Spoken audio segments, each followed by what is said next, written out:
All right.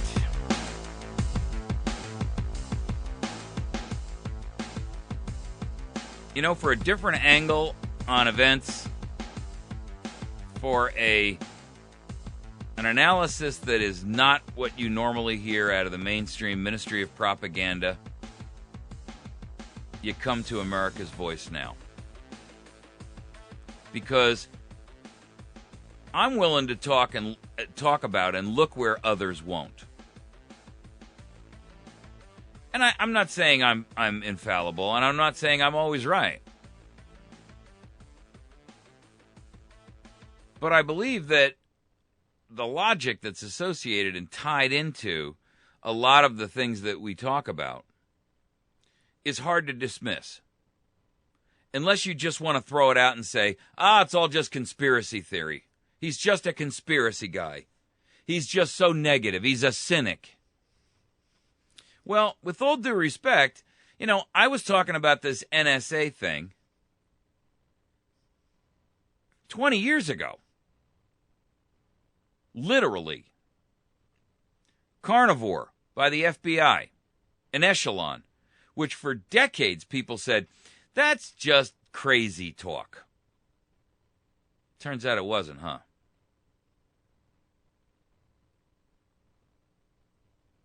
Turns out it's true. Turns out it's actually far worse than you ever imagined. Turns out it's more violative of your personal rights than you ever thought it would be. Snowden is on the scene again. He's dropped another bombshell. There's a 4-page article in the New York Times, which I posted up on our website. It's up on our Facebook page, and I'll link it to this YouTube's video in the comment section, about how the NSA is winning the long-running secret war on encryption. Now, the issue of encryption is one that affects you in more ways than you know. Every time you give a credit card out over the internet to purchase something online, buy a set of tickets, buy something from an online store or a vendor, when your cell phone is automatically billed to your credit card, even when you go into a store and you swipe your credit card, that transaction goes over the internet. It does. You don't have to be keying it in on your keyboard in order for that purchase transaction to go over the internet. It's going over the internet when you go to the mall and you literally physically hand your card to a clerk, and that clerk swipes that card, or you punch in your PIN number on a debit card. That information is transacted across the internet. It goes up under something called SSL, which stands for Secure Socket Layer. And without getting too deep into the weeds about that, what it does is it puts up a layer of encryption before any data is passed.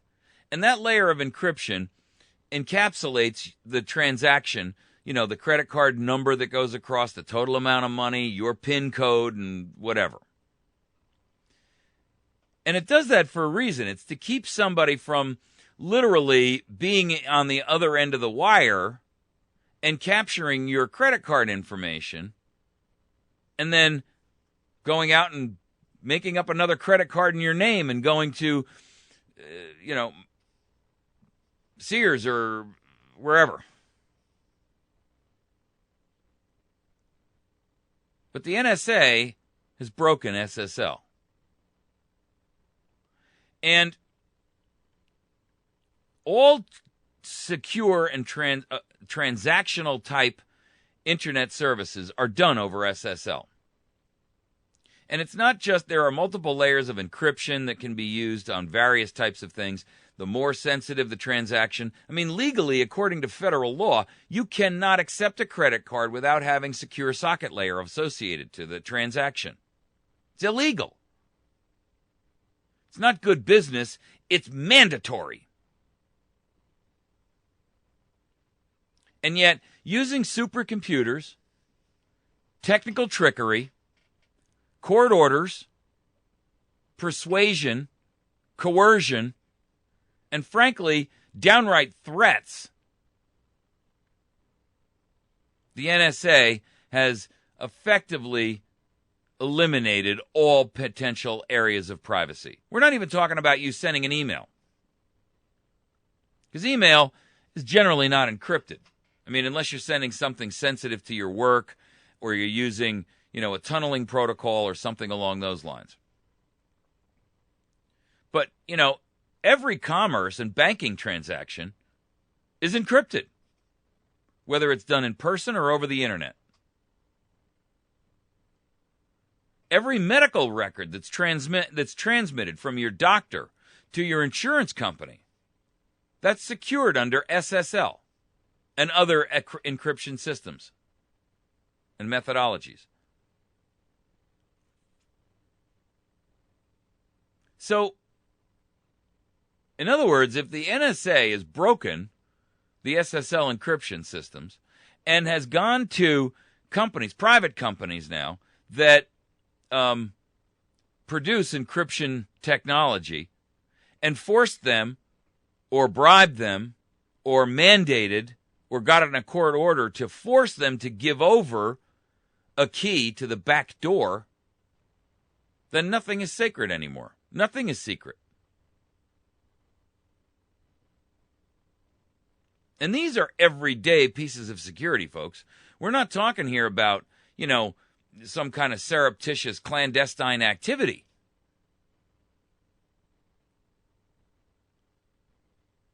What I wonder about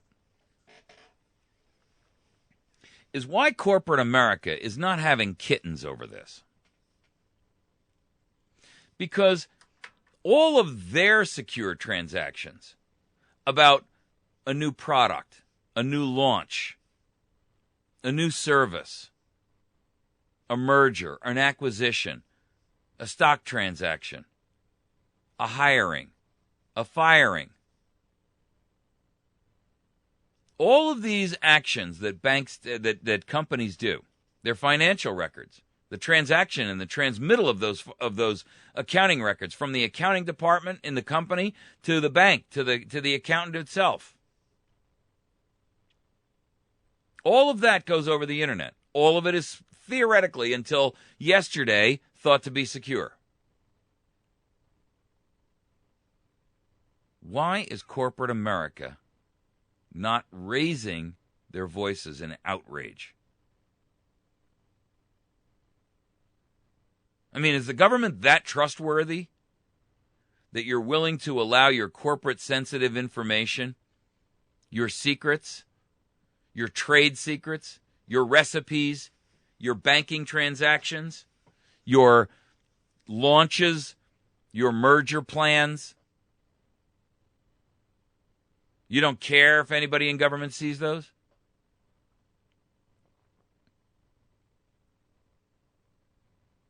Really, think about that. Everything that these companies is doing on a day in and day out operational basis, we're not talking about unusual things. It's all an open book.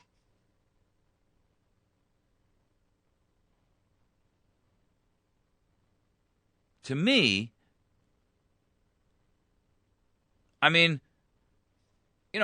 I don't transact a lot of high-tech, sensitive business.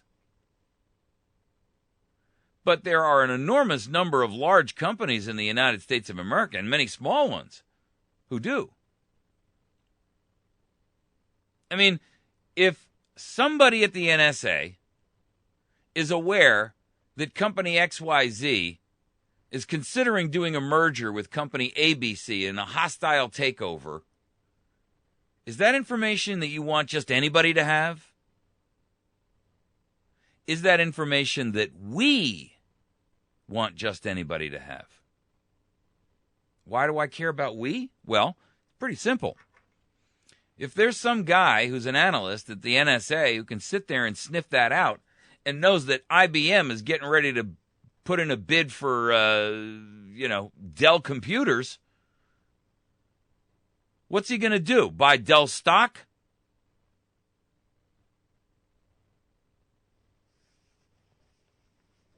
Does that alter the market? Does it change the nature of things? Of course it does. Could they sell that information to a competitor? Maybe Hewlett-Packard would like to know that IBM is considering buying Dell. Maybe Dell would like to know that IBM is considering doing a hostile takeover for Dell. What would they be willing to pay for that information? We wonder why identity theft and credit card fraud is so astronomical. I'm pointing to it right now.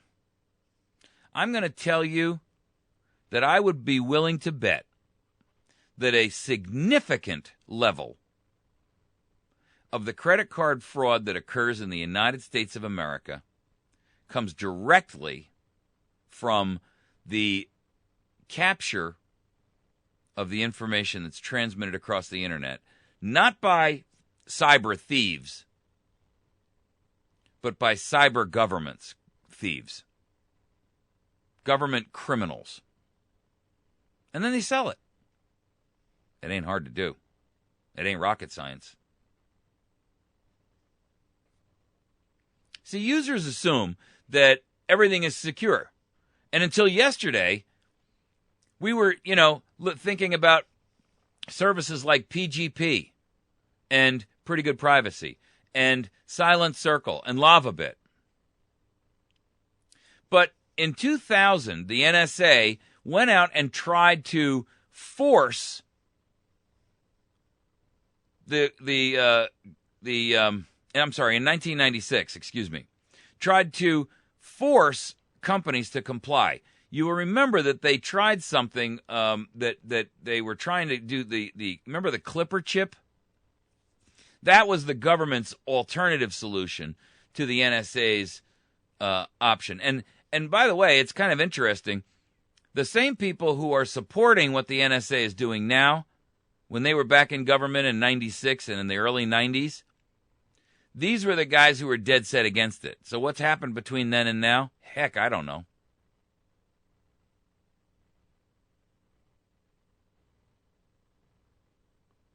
But it failed.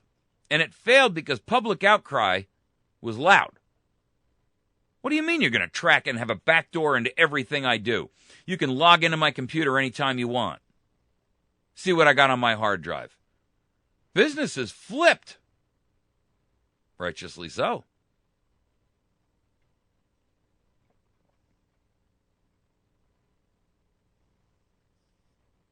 Not to mention that in this article talks about the fact that it's not just the NSA, it's the British counterpart of the NSA, the Government Communications Headquarters, or the GCHQ. And here's something very interesting that came out of this article. We keep hearing Clapper and the defenders of the NSA say, we're not capturing individual pieces of traffic. We're only observing those that we think might be a problem. And if it looks like it's international in its scope, then we capture it because it's international. We don't spy on Americans. We don't spy on American to, California to Texas traffic. Guess what? It's all a lie. You want to know how? You want to know how we can prove it? Well, this article exposes something very important. And that is that the NSA automatically captures all, not some, all encrypted traffic, stores it, breaks the code, and then decides if it's worthy of saving. Well, guess what? At least 30 to 40% of all the traffic on the internet has some level of encryption associated with it. And in a highly advanced society like the United States, that number may even be higher. So what that tells us is that at minimum 30, 35, 40% of all the internet traffic domestically that the NSA swears they're not getting, they are. And they're targeting it. They're not getting it by way of the fish that got on the wrong fish got on the net. They're targeting it. Because their attitude is, if it's encrypted, we need to know about it. And that tells you that every single one of these promises that we've heard from Clapper, from Obama, from all these sycophants up on Capitol Hill, and all these people who are NSA supporters, it's all been a dagnab lie. Because they know it. And now we know. They are targeting, fishing for all encrypted traffic automatically. And that changes the rules of the game. That means that every corporation who is sending their data over what they think is an encrypted virtual pipe or some kind of a tunneling protocol, or just sending information encrypted because it's the details of their newest, what their buyout offer is going to be. They're actually not capturing it inadvertently. They're seeking it out, breaking it, looking at it, making a decision, and then determining whether to toss it or not. That, folks, tells us far more than we could ever think of on our own. It tells us that everything they've been telling us is a lie. The secure socket layer transaction method and virtual private networks, or what's called a VPN, that's what corporations use to transmit the data between their office in Milwaukee and their office in New York and the one that they have over in Dallas. It's all encrypted, which means it's all being caught. Willfully, purposely, with intent. Then the encryption is stripped off and it's cracked, broken, or, sometimes they even do it through brute force. Or the company that sold them the encryption secretly gave the backdoor key to the NSA, whether willingly or otherwise. And this article is very clear. There is nothing, not one single system, the NSA doesn't either have a backdoor to, willfully, coercively, or they've brute force attacked it and gotten it. Which, by the way, if you did that, you'd be in jail. That's called hacking. And since every company uses a VPN to send information from branch office A to branch office X, that's exactly what they're capturing. So where is corporate America when we need them? Where is corporate America to come out and file literally thousands of court actions? You know, corporations say they're citizens and they've got a right, the same civil rights as a living, breathing human being. That's why they're allowed to donate to political parties. So, if you're a citizen, why aren't you standing up for the rest of us? You've got a lot more to lose than we do. What are they going to do? Look at my email and see I'm sending a picture of my granddaughter to Aunt Sophie?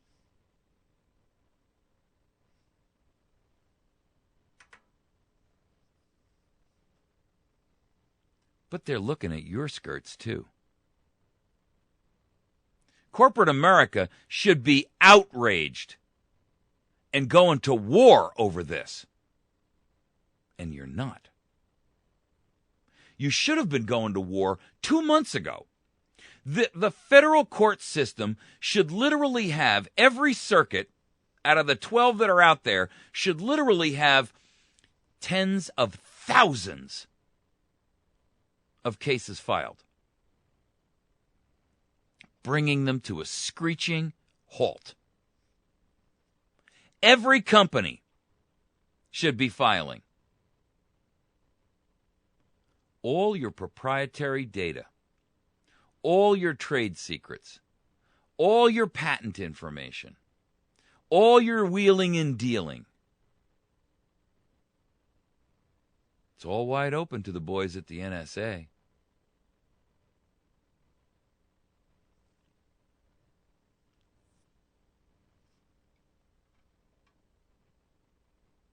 You're not on Facebook, I get it. But you're still transmitting highly sensitive data. And I might add, it's not just your corporate secrets. It's not just your trade secret or your patent information or your banking information. We're your customers, and you're sending our information, including our records, our records as clients, over those same open circuits,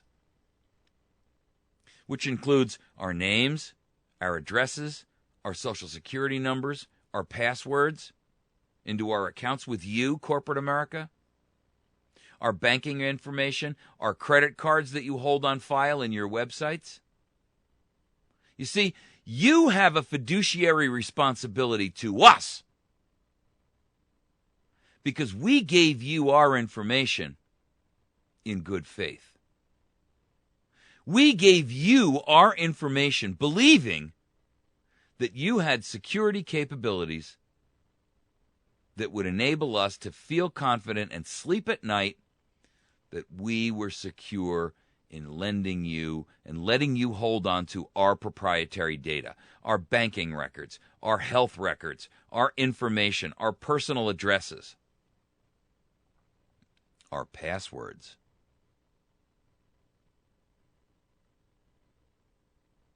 If you don't take action, corporate America, you are guilty of malfeasance to us. You're also guilty of malfeasance to your own stockholders.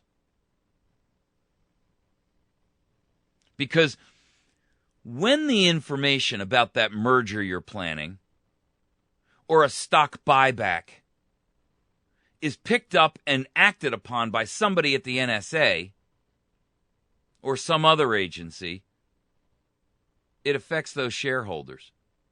It dilutes their value. How many lawsuits are going to be filed over this? Not against the government by corporate America, by the stockholders and the customers of corporate America who realize at some point in time that you as corporations have not acted to protect our best interest when you knew better.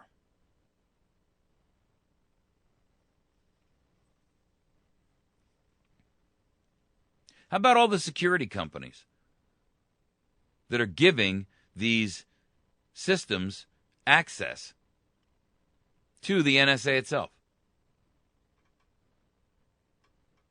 I mean, they tell us that it's secure. And Americans believe it. And now we find out that you're lying.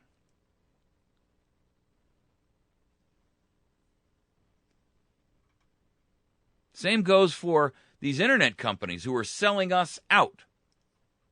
Google, AOL, Facebook, Microsoft.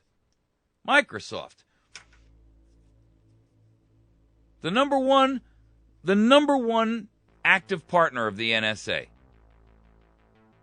You don't think they can get into your computer? You're an idiot. Microsoft gave him the backdoor keys a long, long, long, long, long time ago. You've been listening to America's Voice Now. My name is Michael Evans.